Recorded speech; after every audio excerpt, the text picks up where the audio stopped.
친구들, 우리 선생님 못 보셨나요? 선생님이 어디 가셨지? 왜 이렇게 늦으시지? 선생님! 아니, 복장이 이게 뭐예요? 제 복장이 어때서요? 우리 우주에 있는 화성 가는 거잖아요. 우주에 있는 화성이 아니라 네. 경기도 화성에 있는 육릉 건능에 가기로 했잖아요. 아, 그래요? 우리 우주 가는 거 아니었어요? 어쩔 수 없죠. 그냥 저는 이렇게 갈게요. 안녕하세요, 여러분. 저희는 화성시 역사박물관의 도슨트예요. 친구들, 혹시 화성시 역사박물관에 방문한 적이 있나요? 화성시 역사박물관은 다양한 유물들을 통해 우리 지역의 역사를 보여주는 곳이에요. 저희는 박물관을 찾아오시는 분들에게 화성시의 유물과 역사를 잘 이해할 수 있도록 설명해 드리는 일을 하고 있어요. 오늘은 도슨트 선생님들이랑 화성시의 대표적인 문화유산인 육릉과 건능을 소개해 볼게요. 자, 그럼 이제 시작해 볼까요? 출발! 선생님, 뭐 하시는 거예요? 제가 아끼는 화분에 벌레가 있어서 제가 다 먹어버리려고요. 아니, 그렇다고 벌레를 드시면 어떡해요? 선생님, 조선시대 왕 중에도 송충이를 씹어 드신 분이 있다는 걸 알고 계세요? 갑자기 송충이요? 아니, 왜 하필 송충이를 드셨대요? 왕이라면 수락관에서 해주는 맛있는 음식이 많았을 텐데 왜 하필 송충이를 드셨대요? 혹시 쫓겨난 왕이 배고파서 드신 거 아니에요? 아니요. 쫓겨나서도 배가 고파서도 아니에요. 송충이를 드신 분은 바로 정조임금님인데요. 네? 정조께서 송충이를 드셨다고요? 그 이야기 궁금해요. 정조께서 아버지 사도세자의 무덤을 이곳 화산으로 옮기고 혈룡원이라 이름을 고쳤는데 이곳에 소나무가 울창했어요. 어느 날 정조께서 혈룡원에 오셨는데 송충이가 소나무를 갉아먹어서 울창해야 할 소나무가 시름시름 죽어가고 있었대요. 그래서요? 그러자 정조께서 송충이를 잡아서 깨물어 드셨대요. 어머나, 송충이도 깜짝 놀랐겠어요. 그런데 선생님, 이 이야기가 진짜일까요? 아마도 아버지에 대한 정조의 깊은 효심을 이야기하고자 이런 일화가 생긴 것 같아요. 그렇군요. 그럼 오늘 들려주실 이야기가 정조에 관한 이야기인가 봐요. 맞아요. 정조의 아버지 사도세자와 어머니 해경궁 홍씨가 함께 묻혀있는 육릉과 정조와 효의왕후가 함께 묻혀있는 건능을 소개해 줄게요. 그런데 선생님, 정조의 아버지인 사도세자는 왕이 되지 못했는데 왜 릉이라고 하나요? 지금부터 사도세자 이야기를 해줄게요. 세자 시절 아버지 영조에 의해 뒤주 속에서 죽임을 당하고 사도세자라는 시호를 받았어요. 처음에 사도세자의 무덤은 수음묘라 하여 양주 배봉산에 있었어요. 그때 정조의 나이는 11살이었어요. 어머, 정조가 어렸네요. 슬펐겠어요. 그쵸. 그 뒤 정조가 왕위에 오르자 아버지를 장원세자로 높여 부르고 영우원으로 격상시켰어요. 그리고 13년 뒤 전국에서 가장 좋은 땅인 수원도읍 화산 아래로 아버지의 묘를 옮기고 영우원을 혈룡원으로 고쳤어요. 그리고 이후 고종이 대한제국을 선포하면서 사도세자를 장종의 황제로 높여주었고 혈룡원도 육릉으로 높여 부르게 되었답니다. 아, 그래서 사도세자의 무덤이 묘, 원, 릉의 이름을 다 가지게 되었군요. 그런데 선생님, 사도세자의 무덤을 화산동으로 옮겼다고 하셨는데 이미 그곳에 백성들이 살고 있지 않았나요? 그 백성들은 어떻게 되었나요? 정조께서 혈룡원을 조성하시기 전에 수원도읍 관할을 화산동에서 수원시 팔달산 아래로 옮겼어요. 화산에 살던 백성들이 옮겨가서 살 신도시 화성도 건설했고요. 그럼 혈룡원을 화산동으로 옮긴 후 화산동은 달라진 것이 있나요? 그럼요.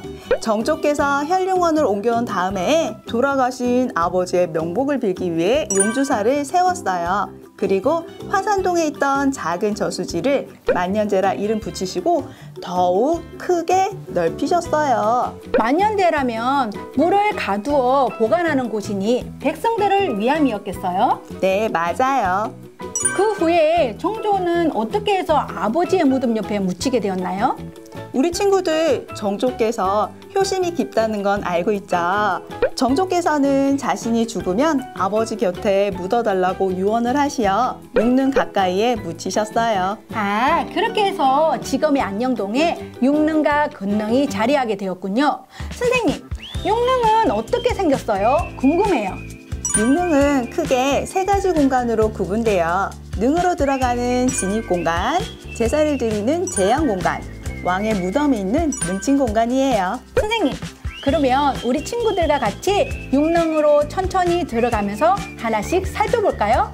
진입 공간에 들어가면 개울물이 흐르고 그 위에 돌다리가 보여요. 왕의 홀령이 머무는 신성한 공간과 인간이 사는 영역을 구분하는 금천교예요. 그럼 우리는 지금 신성한 영역으로 들어가는 거예요? 저기 붉은 문이 보여요. 저 문을 지나가야 하나요? 왠지 더욱더 신성한 지역으로 들어가는 기분이에요. 이 붉은 문은 홍살문이에요. 신성한 곳이니 잡기는 접근하지 말라는 의미지요. 홍살문을 들어오면 제사를 지내는 제양 공간입니다. 제양 공간은 제사를 지내는 곳이라고 하셨죠. 저기 있는 건물에서 제사를 지냈을 것 같은데 돌길을 지나가야 하네요. 그런데 한쪽은 높고 한쪽은 낮아요. 잘 보셨어요. 이 길을 향로라고 해요.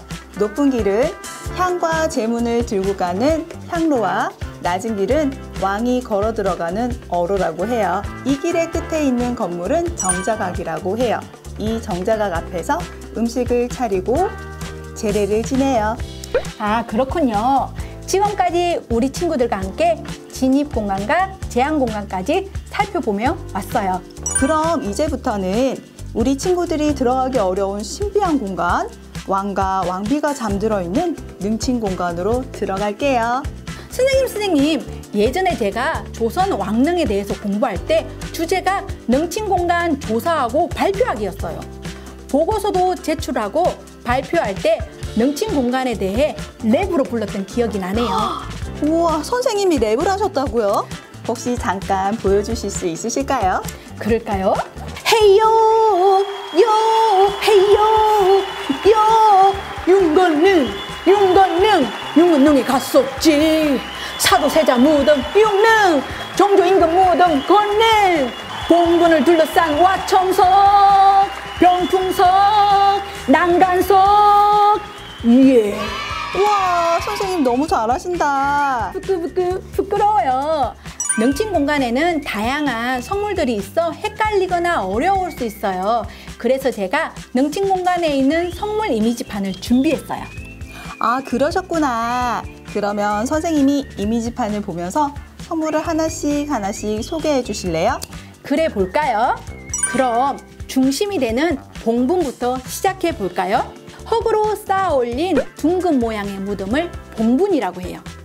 선생님, 그런데 육릉과 건릉의 봉분의 모양이 좀 다른 것 같아요. 맞아요. 육릉 아랫부분을 감싸고 있는 것을 병풍석이라고 해요. 병풍석은 조선 초기의 왕 세조 이후 조선 왕릉에는 거의 세우지 않았어요. 아버지에 대한 효심이 지극했던 정조가 조성 당시 원임에도 불구하고 병풍석을 세웠어요. 아버지에 대한 사랑이 정말 대단하네요. 건릉의 봉분을 에워싸고 있는 건 뭔가요? 난간석이에요. 주변을 구분 짓는 울타리 같은 역할을 해요. 여기 귀여운 동물이 있네요. 석호와 석양이라고 하고 돌로 만든 호랑이와 양이에요. 봉분을 지키고 경계하는 역할을 해요. 선생님, 이건 뭔가요? 혼유석이에요. 혼유석은 왕과 왕비의 혼이 머무른다는 의미를 가지고 있어요. 혼유석을 받치고 있는 다리를 고석이라고 하고 4개의 고석에는 도깨비 모양을 새겨 놓았어요. 이건 장명등이네요. 보통 절에서 불을 밝힐 때 사용을 하죠. 장명등이 팔각형이라 굉장히 웅장해 보여요. 선생님, 여기 있는 2개의 기둥은 뭔가요? 망주석이에요. 망주석을 자세히 보시면 새우라는 작은 동물이 올라가거나 내려가는 모양으로 새겨져 있어요. 어느 것 하나 소홀하지 않고 정말 세심하게 만드셨네요. 그러면 여기서 있는 사람 모양의 성물은 무엇인가요? 왕을 지키기 위해 문인석과 무인석도 세워두었어요. 돌로 만든 성마도 함께 있어요. 문인석과 무인석은 어떻게 구분하나요? 문인석과 무인석은 입고 있는 옷도 다르고 문인석은 문인을 상징하는 호를 들고 있고 무인석은 무인을 상징하는 칼을 들고 있어요. 그렇군요. 왕릉에는 정말 다양한 성물들이 많이 있네요. 왕의 위엄이 느껴져요. 선생님, 우리 친구들과 함께 육릉과 건능 사진을 보면서 서로 다른 점 찾아보기 해볼까요? 다른 점 찾기라 재밌겠는데요. 우리 친구들도 함께 해볼까요? 다른 곳이 3가지 있어요.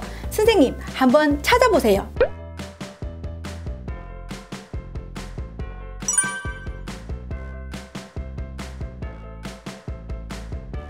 저는 2가지를 찾았어요. 본분 주변을 지키는 석양과 석호의 개수가 달라요. 육릉은 4마리가 있고 건능에는 8마리가 있네요. 네, 맞아요. 또 어떤 거 찾으셨어요? 네, 문인석과 무인석 옆에 서 있는 석마의 개수가 달라요.